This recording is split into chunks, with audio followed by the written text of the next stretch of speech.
Come on, my girl.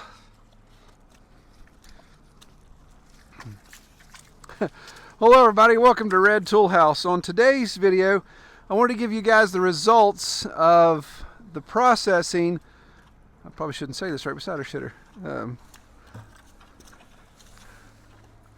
The processing of Merida and her or of everybody but Merida. Abigail, Matilda, and Mercy. So as you know, or if you don't, we had 3 other sows that were about the size of old girl here. We had Abigail, who was our very first pig we'd ever had on farm. So she was over 7 years old. We had Mercy, and we had Matilda. Mercy and Matilda were mother and daughter, and Merida is actually the daughter of Abigail. So we didn't process Merida because we couldn't get her on the trailer. She was scared to death to even come into the corral system. Long story, she got spooked a long time ago. So she's still hanging around. And it's actually a blessing in disguise because my processing bill hurt really bad. All right, so I turned the camera so you guys wouldn't see Merida reacting to our comments that we're going to talk about here. And also, I got to say, this, I guess, this isn't a soapbox. Maybe I should stand on my bucket for a second. I appreciate everybody that watches. I appreciate all the comments, even the bad ones. I get out a kick when you guys call me an idiot, and I try to spar back with you as friendly as possible. Is what it is. But the thing that cracked me up was several of you, quite a few, have said you're gonna have to unsubscribe or stop watching because of me taking the sows in and getting them processed. Yeah, we really have a rule on this farm: if you're not productive or your last name isn't McClung, you're going to get eaten. Now maybe the dog we won't eat if he starts to slack off. Just depends on how bad the economy gets. So it was kind of funny that I'm not quite sure what people expect when they come to the channel about farming and they see animals, and yeah, they're cute and cuddly and stuff, and then they're shocked when you turn those into food. Ironically, there were a couple that actually commented like, I could never raise my own food. I eat meat, but I could never raise my own food. I just think it's cruel and inhumane. And for those people, again, I want to try to be as kind as possible, but for those people, I don't have a lot of patience on. If you're okay with eating meat, but you don't want to raise your own animals because you think that's cruel and mean to those animals, then you're making somebody else do the cruelty. You're passing off. If you're still going to sit down and eat a cheeseburger and think, wow, this is a really good cheeseburger, it sucks forever had to kill that. At least it wasn't me. Man, that's a pretty crappy way to go through life if you're going to pass everything off on somebody else. So if you're vegan and you don't eat meat because you think it's murder, okay, I can respect that at least. I don't agree with it, but I can respect that part at least, where you stick to your convictions and you don't make somebody else do the murder, if that's how you look at it. Okay, bring it back down, Troy. Let's talk about processing. Not the heck with it. We're going to show a pig that's content with where she is. She's had a great life. She'll continue to have a great life until she doesn't. Okay, so what did we end up with? What was the whole point of even starting this video, Troy? Well, let me consult my notes here. So three hogs to the processor. Here are the hanging weights, and we'll display those here. So Abigail's hanging weight was 599 pounds. Mercy's hanging weight was 597 pounds. And Matilda's hanging weight was 539 pounds. Holy crap, that is some big pigs. So, yeah, in my mind, yeah, I hadn't put tapes on them in a long time. When they get that big, that kind of loses its effectiveness.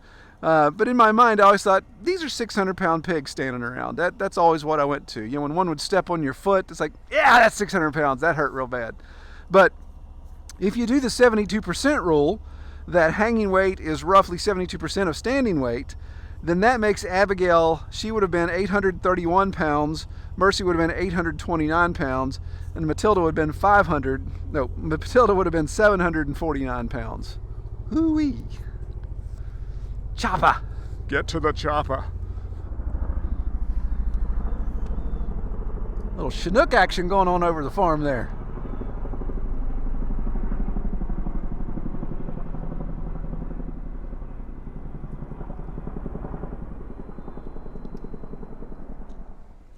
Whoo, that gives you cold chills. If that doesn't make you want to salute the flag, then you're a pinko commie. You like that feed? That's different, isn't it? So there are two places where this processing unexpected weights really showed up. Obviously, it showed up in the cost. Total processing cost for 3 hogs of this size was just under $1,300, like $5 under $1,300. So that was a bit more than what I expected. I was estimating about $900. So I blew my budget by about $400. Now at the same time, I'm buying pigs coming in, and I shared that in my other video. That was $1,100 worth of pigs, including delivery.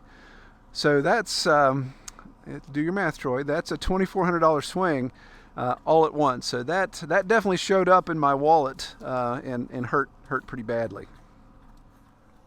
And we didn't get too creative with that processing. Again, because they were big hogs, I had them processed. I ground basically everything. So we had ground pork, we had breakfast sausage, and we did link sausage, and then of course we did the bacon, and I kept all the back fat. So we ended up with just at 100 pounds of bacon, which is awesome. My goodness, who doesn't love 100 pounds of bacon?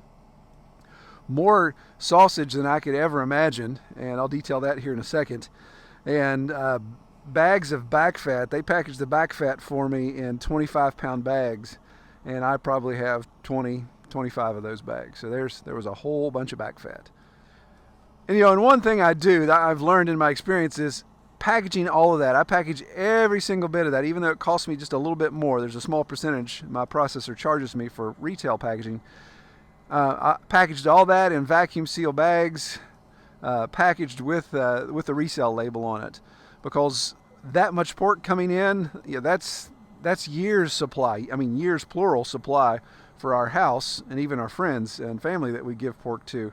So it's way more than we could ever eat, and of course you want to try to recoup some of the costs there. So by packaging that for resale in West Virginia, I can do that. It doesn't have to be USDA inspected, as long as it doesn't cross state lines, and as long as I show proper storage of those cuts, then I can sell that to people.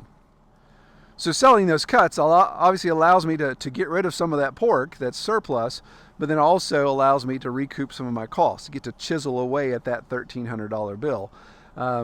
We're 1 week from getting our pork back, so we've had it for a week back on farm, and I'm excited to say that we've cracked that by 40%. So we've recouped 40% of our cost already in sales that we've done, and I'm hoping within a month I'll actually get my $1,300 back. We'll see. Now, working against me on recouping my cost is this behemoth, and we've documented this quite a bit in videos way back in the channel. This is our 8x8x8 walk-in freezer. This is about a $4,000 mistake. I mean, obviously it works, it freezes, it does what it's supposed to. It's the best option I've got right now, but I definitely would do it a different way. But this guy, when he's running right now, this time of year in the wintertime, costs me about $80 to $100 a month for this guy to run, just in electricity. So it consumes that much electricity, which obviously eats against my profit margin there. So right now it's not completely full, because I have chest freezers up at the house that are completely full. But in here I have 3 2x2x2 boxes full of ground pork or ground sausage. And then I have all the back fat bags in here. I have probably 50 pounds of bacon in here. So it's definitely needed right now to store that pork. We wouldn't have anywhere else to put it and be able to sell it to our customers had we not had this in place. But it's really expensive to run. But of course, the obvious benefit is the inventory that we have. We do have a lot of pork in stock, which is good. We tend to eat a lot of pork around here. Especially link sausage goes really fast, as does bacon. And we'll probably be sold out of bacon within a week. Usually it sells out in about 2 weeks, and we're on track to do that as well. Now, that doesn't mean that I sell out every pack of bacon and we don't have any. I don't stand in mud like this to not have bacon all year round. So there's obviously a stash that we hold back for the Red Toolhouse family to be able to eat. But it's nice having that much pork in place, and allows us to do a lot. Sometimes we'll use our ground pork. We'll create dog food from that. We'll do all kinds of neat different casseroles and things. Kelly does a lot of different experimentation with that. And of course, even using the back fat to render for lard, for for baking, again for dog food production, and even soap production if so need be. But we've obviously got to get some room cleared out in the freezers. We got to figure out what we're going to do with old girl here. Again, I get too sentimental. I have to get to the point where I get fired up. So, okay, take him. But now that she's here by herself, she's pretty laid back. She's been lonely until these other piglets showed up. So we'll see. We'll see what we do, and we'll keep everyone posted. All right, just want to give everybody an update on that. A lot of people asked. Take care, everybody.